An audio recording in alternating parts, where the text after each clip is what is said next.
If you want to learn more about the real Belize and listen to local and expat stories of those living in Belize, you're in the right place. This is Belize Talk Radio. Please welcome your host, Belize and international real estate expert, Macarena Rose. Hello, it's Macarena from Belize Talk Radio, and we are here with an incredible opportunity to share. If you have a pet, you want to know how to get them to Belize, we have the guru, the expert. And coming from someone, I moved to Belize 21 years ago with 10 animals, 5 dogs, 5 cats. I sure could have used your help, right, a long time ago. And Ben Alway is here. What's interesting, we're all Keller Williams Belize, right, the full disclaimer there, but we all do other things, right, not just real estate. We live here. And, Ben is a hospitality guru. She's the guru of pets and animals and all things to how to get them to Belize. So I wanted to share this with you. Melanie, introduce yourself. Hi, I'm Melanie Wiltshire. I moved here 10 years ago, and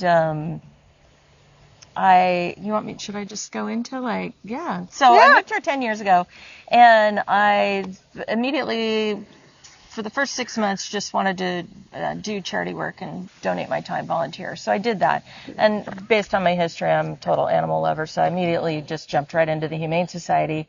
And before you know it, I'm shipping out street dogs and helping, because these street dogs that come to your hotel room and sleep on your doorstep, and everybody feeds them and then fall in love with them, which I think is the whole street dog pack plan. And then they're like, we love this dog, how do we get it home? And us at the Humane Society, we would try to help them bring them home. And that just evolved into this whole thing that I had no plans, or I never even could have flunk it. I never could have. So we would do it for free and just help them. And then in 2018, the airlines started creating stronger regulation, required licensing. I had been doing it so extensively throughout the country that I was kind of the obvious person to step into the licensing.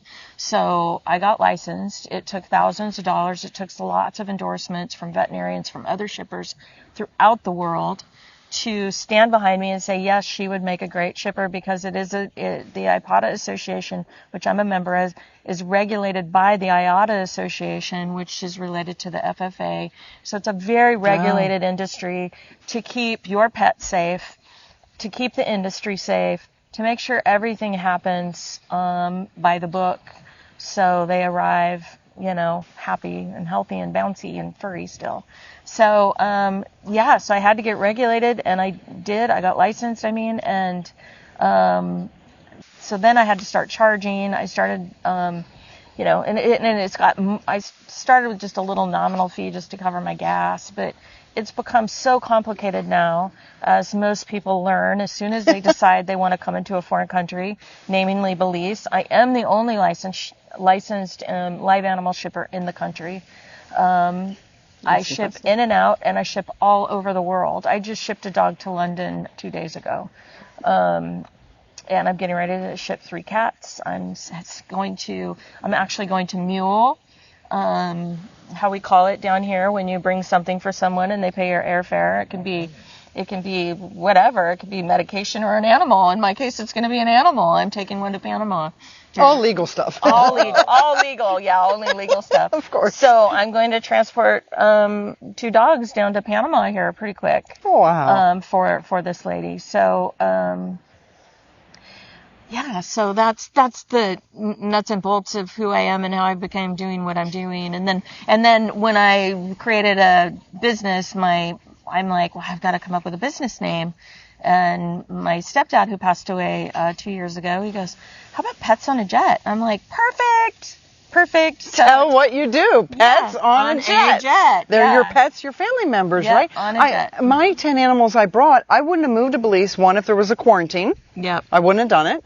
And 2, if I couldn't have brought all 10 animals, right? Yeah. And it was a feat, and I really wish you were here back then, but I'm so glad you're here now. And that's like really honorary that you are the only one licensed. Yeah. Right? That would be why I call her Jet Pet Mel. Jet Pet Mel. He does.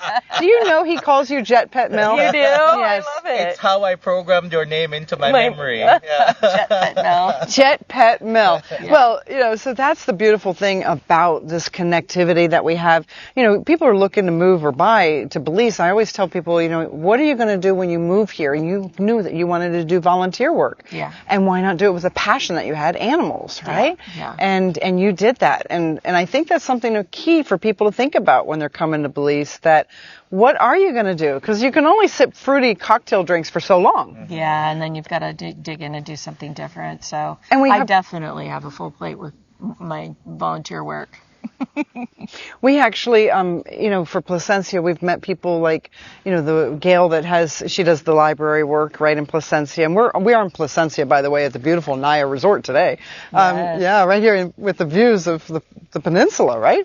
But what's fascinating is Gail came here and she works at the library, and you came here and you found to do with the animals and the pets. And, Ben, we've seen other people that have come and they volunteer and give, and we appreciate that because Belize is so full of opportunity. We're so connected here. We do love your pets. So if you have a four-legged pet or any kind of animal you wish to bring to Belize, you contact, obviously, Jet Pet Mel. Yeah. She'll take care of you and your pets. I mean, and it's not just cats and dogs. I mean, I've done snakes. I've done birds. I just helped a lady with her little hamster. Oh. Her son he's 7 and he has a pet hamster and he loves his hamster. And she's like, we can't even move if we have to leave the hamster behind. So, we worked on it, and they're just going to drive down with their dog and the family and make it a trip, making it an adventure. And so it's really important to know that, yes, it's a business because I have annual dues to pay that cost me thousands of dollars, but more importantly, I do it as a service for the community and a service for the animals. So and for the people, I know I'm an animal lover. Coming in and out, traveling across to a new country is scary with your animal. And so I try to take that fear away, and I try to help you navigate it. I don't charge for the information I have. I only charge if you hire me to ship your animal, then I will charge. But I'm a wealth of knowledge, and my website is not up to date with a lot of the questions because it's a constantly changing industry.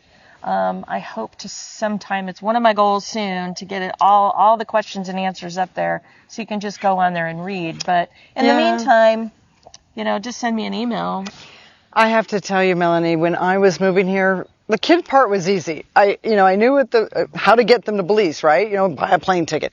But my pets was that was very important to me, for the 5 dogs and 5 cats to have a safe transition, a smooth transition, and how to figure all of that.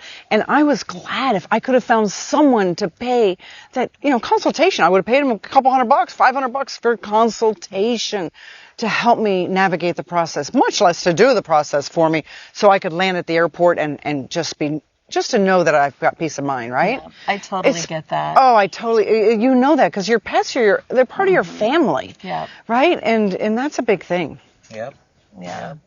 So I'm curious, what's the furthest place you've shipped a pet to? Well, that's an interesting question because sometimes it's not the furthest geographically as it is the time frame to get them there. Because that's two different answers. Yes. Probably the furthest I've shipped to is South Africa. Oh, that's far. I was a German Shepherd, abandoned German Shepherd that was like 37 pounds, full-grown female German Shepherd. By the time she shipped, she was about 70-something pounds. Oh, she would have died within days. She now lives a beautiful life in South Africa. And that wasn't too bad. The longest shipment, it took 7 days for a dog from here. It was a pit bull to go to Switzerland. Switzerland, wow. Wow. Did you pack a sweater for that dog? The Caribbean dogs. Coming from the Caribbean to Switzerland, all of a sudden, I usually say, you don't measure that distance in miles, you measure that distance on the thermometer. That's a whole lot of degrees away from Belize. Yes. And it goes down. Oh my gosh, you guys, the stories, my mind just starts going about all the dogs and the places I've shipped and the things I've done. And, there was a prince here that was scuba diving out on an island, and he went and fed the dogs, these little puppies, and watered them. Then he went back again a few days later, and they're all chained up. Oh, no. And he was really upset about that, so he bought the dogs from the owner. Apparently the dogs had killed a neighbor chicken on the island, and so they were going to be living their lives chained up. So he bought them, took them back to the resort. This is at Turtle Inn. Took them back to the resort. They called me and said, "We got a problem. We need to get these dogs out of here." And so, I started the process. And I was mistaken. Those dogs went to Switzerland to his castle. Okay. Oh, my Lord. Yeah. And the one that took a week, that dog went to Madrid. Oh, wow. Yeah. So it reminded me, when I said that, I'm like, no, wrong, I got my dogs confused. Yeah. Such fascinating story. So those dogs now live at a castle in Switzerland. So this one is not much a question as much as it is a request. If anybody ever asks you for a pet Belizean, you can ship me, okay? You'll have to get in line. The line is extensive. As long as you're shipping me to a castle. Yeah. Okay. Of course, Ben. I've got all my shots, I promise. That's good. I personally want to thank you, because what you're doing is definitely a service and definitely something that's needed here. And you care so much about the animals, and that's a beautiful thing that touches my heart. Thank you. Just appreciate Thank you so much. Oh my God. Thank you. Please contact the link down below. We'll connect you with Mel, of course. And thanks for watching.